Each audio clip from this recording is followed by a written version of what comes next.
Hello everyone, again welcome to my YouTube channel. आज की video में मैंने टॉपिक लिया है एमएससी मैथ्स इंटीग्रल इक्वेशन से। सो स्टार्ट करते हैं। इंटीग्रो डिफरेंशियल इक्वेशन क्या होती है? इंटीग्रो डिफरेंशियल इक्वेशन ये इन्वॉल्व करती है both integrals and derivative of a function. ठीक है, इसके अंदर इंटीग्रल्स भी होंगे और डेरिवेटिव भी होगा फंक्शंस का। और इसका पर्पस क्या है?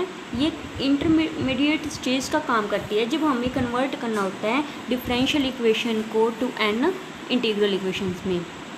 ओके, सो एग्जांपल्स क्या है इसकी? जैसे इक्वेशन के यहाँ पर क्या होगा, जो हमने पहले नॉर्मल इक्वेशन की थी उसके अंदर क्या था, जिसकी वोल्टेरा इक्वेशंस की थी, तो उसके अंदर जी एस अगर मिल रहे थे दोनों साइड या एक साइड, तो उसके अंदर डेरिवेटिव नहीं था। इसमें क्या होगा, जो जी एस फंक्शन है इंटीग्रेशन के अंदर भी मिलेगा और इंटीग्रेशन के बाहर भी मिलेगा, लेकिन जो दूसरी साइड मिलेगा वो क्या होगा, डेरिवेटिव के साथ होगा इस इक्वेशन में। जैसे डबल डेरिवेटिव है इस फंक्शन का इक्वल ये एक minus s plus integration over g to s minus t G T D t. और इसके अंदर क्या होगी, इनिशियल कंडीशन गिवन होगी, इसमें इनिशियल कंडीशंस भी गिवन होंगी। जैसे जी ऑफ ज़ीरो, यानी कि जब ज़ीरो पुट करेंगे एस की जगह तो हमारा ज़ीरो आंसर देगा, और फर्स्ट डेरिवेटिव के अंदर जब हम एस ज़ीरो पुट करेंगे तो वन आंसर देगा। और इस ये वाली इक्वेशन कौन सी लग रही है आपको? ये वाली इक्वेशन देखो, इसमें इसके अंदर एक कांस्टेंट है लिमिट, और जो सेकंड लिमिट है वो वेरिएबल है। सो ये वाले हमारी जो इक्वेशन है वो कैसे है, वोल्टेरा इक्वेशन है। And second one is also एक वोल्टेरा इक्वेशन। इसके अंदर यहाँ पर भी डेरिवेटिव मिल रहा है हमें, और यहाँ डबल था और यहाँ पर सिंगल डेरिवेटिव है, और इधर ये हमारा एफ एक्स जो फंक्शन होता है उसकी जगह ये फंक्शन की वैल्यू ये रखी हुई है, और ये इंटीग्रेशन के अंदर फंक्शन है, और इनिशियल कंडीशन क्या है, 0 1। ये एग्जांपल्स हैं, सॉल्यूशंस इसमें नहीं है अभी। अब ये जो नेक्स्ट इक्वेशन है वो देखो, इसके अंदर जो लिमिट है हमारी 0 से 1 है, यानी कि दोनों के दोनों कांस्टेंट लिमिट है। ठीक है, तो अगर हमारी कांस्टेंट लिमिट हो तो हम इसे फ्रेडहोल्म इंटीग्रल इक्वेशंस कहते हैं। और ये फ्रेडहोल्म इंटीग्रल इक्वेशन का ये एग्जांपल है। और यहाँ पर इनिशियल कंडीशन क्या है, जब एस ज़ीरो होगा तो हमें रिटर्न करेगा 1। सो नेक्स्ट टॉपिक पर हम आगे बढ़ते हैं। नेक्स्ट है singular integral equation. Singular integral equation दो टाइप की हैं, first kind and second kind. First kind के अंदर क्या होगा, यहाँ पर जो एफ एस जो है वो ज़ीरो होगा, तो f s equal to lambda integration over alpha s beta s and kernel function and g T D t. ये अननोन होता है, ये कर्नल है, गिवन है। सो इसके अंदर एक खास बात और क्या होगी, या तो ये इन्फिनिटी होगा या ये इन्फिनिटी होगा या दोनों इन्फिनिटी होंगे, या फिर इनकी लिमिट ऐसी होगी कि वो कर्नल को इन्फिनिटी बना देगा। ठीक है, अब जो सेकंड काइंड है देखो, इसमें जी एस दोनों साइड आ रहे हैं सेकंड काइंड में। ठीक है, अगर जी एस दोनों साइड आते हैं तो सेकंड काइंड, जी एस अगर एक बार आता है तो फर्स्ट काइंड। और इसके अंदर बाकी सेम का सेम है, यहाँ पर एफ एस आ गया प्लस में दिस। और अब देखो इसके अंदर वही मैंने बताया, जो या तो alpha S lower limit minus infinity से कुछ लिमिट तक जाएगी, या फिर ऊपर वाली इन्फिनिटी होगी, या फिर दोनों की दोनों इन्फिनिटी भी होंगी, यानी कि माइनस इन्फिनिटी से इन्फिनिटी, या फिर कुछ ऐसा होगा कि कर्नल हमारा इनफाइनाइट बन जाएगा। तो इसका एग्जांपल देखते हैं। सो इसका एग्जांपल है देखो, G of S equal to 2s plus 6 0 से इन्फिनिटी। या देखो लिमिट क्या है, 0 से इन्फिनिटी, अपर लिमिट इन्फिनिटी है। एंड ये फंक्शन हो गया और ये एक अननोन फंक्शन हुआ। ठीक है, नेक्स्ट एग्जांपल में देखो यहाँ पर माइनस इन्फिनिटी से 0 है, दोनों में से कोई ना कोई एक इन्फिनिटी ज़रूर होना चाहिए। एंड जो थर्ड एग्जांपल है उसके अंदर देखो माइनस इन्फिनिटी से इन्फिनिटी है। वही कहा था कि या तो एक इन्फिनिटी हो या दोनों हो या फिर कुछ ऐसा हो लिमिट की हमारी जो फंक्शन है कर्नल वो क्या बन जाए, इन्फिनिटी बन जाए। तो नेक्स्ट एग्जांपल कुछ ऐसा ही है, यहाँ पर एस स्क्वायर इक्वल टू 0 से S 1/√s minus t ji of T function है। सो इसके अंदर देखो जैसे ही टी जो कि है,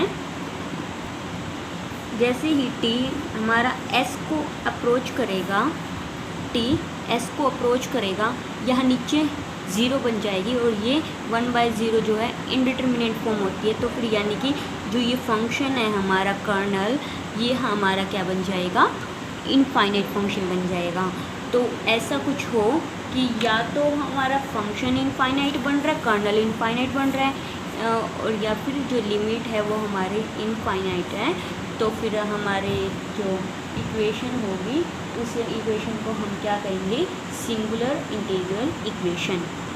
ओके, सो नेक्स्ट आगे बढ़ते हैं, Volterra Fredholm integral equation. Volterra Fredholm integral equation क्या, देखो ये दोनों साथ में वर्ड हैं, तो यानी कि इनकी एक इक्वेशन होगी जिसके अंदर दोनों फंक्शन इकट्ठे होंगे। तो ये क्या है, combination of disjoint Volterra and Fredholm integrals क्या अपीयर इन इंटीग्रल इक्वेशन, एक एन इंटीग्रल इक्वेशन में ये आएगी। सो इसकी स्टैंडर्ड फॉर्म जो होगी वो क्या होगी, G of S equal to F S plus integration 0 से एस K1 यानी कि first kernel, S T G T D T and A से बी K2 यानी कि सेकंड कर्नल आया और जी टी डी टी। अब इसके अंदर देखो यहाँ पर जो है 0 से S है, तो इसका मतलब ये वोल्टेरा हुई एंड यहाँ पर दोनों के दोनों कांस्टेंट है, इसका मतलब ये फ्रेडोल्म हुई। तो ये वाली हमारी क्या इस कैसी इक्वेशन बन गई है, वोल्टेरा फ्रेडोल्म इंटीग्रल इक्वेशन। तो इसका एक एग्जाम्पल देखो, G of S equal to 2s minus integration of G से एस, ये फंक्शन, और सेकंड में इंटीग्रेशन किसके ऊपर है, जी से π/2। ये दोनों कांस्टेंट है तो फ्रेडोल्म हुई, और ये क्या है, एक वेरिएबल है एक कांस्टेंट है, तो ये क्या हुई, वोल्टेरा, और ये डिसजॉइंट हो गए एक ही इंटीग्रल इक्वेशन के अंदर। हम आगे नेक्स्ट आगे बढ़ते हैं, आगे बात करते हैं वोल्टेरा फ्रेडोल्म इंटीग्रो डिफरेंशियल इक्वेशन। अब ये क्या बात आ गई, डिफरेंशियल इक्वेशन, इसका मतलब जो जी ऑफ एस का एक फंक्शन होगा वो आउट ऑफ इंटीग्रल्स वो कैसा होगा, डिफरेंशिएशन यानी कि डेरिवेटिव के साथ होगा।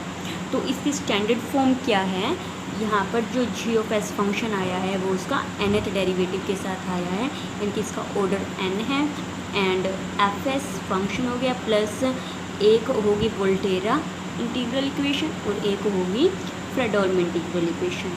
ठीक है, वोल्टेरा क्यों, क्योंकि एक वेरिएबल है एक कांस्टेंट है, फ्रेडोल्म क्यों, क्योंकि दोनों इसमें कांस्टेंट्स हैं। ओके, सो इसका एग्जांपल क्या है, यहाँ पर देखो फर्स्ट ऑर्डर का है ये, और ये हमारी इक्वेशन है जिसके अंदर इनिशियल कंडीशन, जो डिफरेंशियल इक्वेशंस होंगी वो उनके अंदर इनिशियल कंडीशन ज़रूर गिवन होगी। ओके, सो इनिशियल कंडीशन क्या है, 0 पे 1 देगा ये, और ये हमारी एक एग्जांपल है इसका।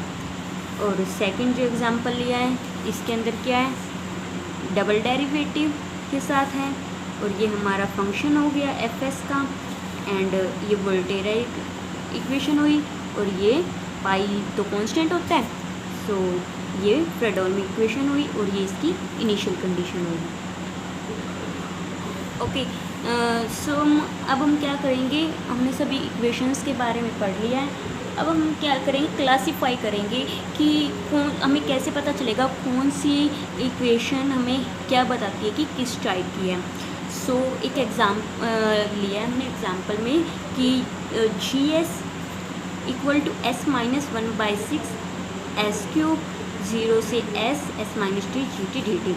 अब देखो G ऑफ S 2 बार आ रहा है, ओके, G जो G फंक्शन है वो 2 बार आ रहा है, तो हमें क्या पता चला ये कैसी है, सेकंड काइंड की है, ठीक है, सेकंड काइंड की इंटीग्रल इक्वेशन है। अब दूसरी बात, ये क्या है, 0 से S, एक कांस्टेंट है और एक वेरिएबल है, सो ये कैसी हुई, वोल्टेरा, ओके। एंड नेक्स्ट यहाँ पर ये क्या है, नॉन ज़ीरो है ये फंक्शन, सो ये कैसी हुई, नॉन होमोजीनियस, ओके। एंड जो ये फंक्शन है इसकी पावर क्या है, 1 है, तो ये कैसा हुआ, लीनियर हुआ। अब ये सेकंड एग्जांपल है, इसके अंदर देखो G of S equal to half plus S minus integration over 0 to 1 S-T G² T dt। अब देखो सबसे पहले G फंक्शन दोनों साइड आ रहे हैं, तो हुआ ये इसका सेकंड काइंड, ठीक है। नाउ लिमिट की कैसी, दोनों कांस्टेंट हैं, तो फिर ये कैसी होगी, फ्रेडोल, ओके। और ये क्या है, नॉन ज़ीरो है, तो कैसी होगी ये, नॉन होमोजीनियस।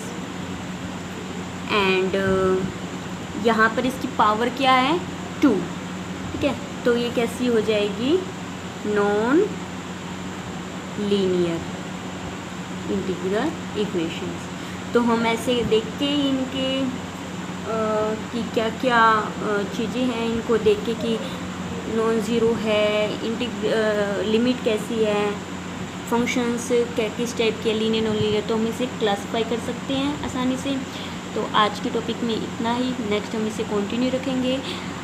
वीडियो अगर आपको सही से समझ आई हो तो please like, comment, subscribe and share ज़रूर करना। Thank you everyone.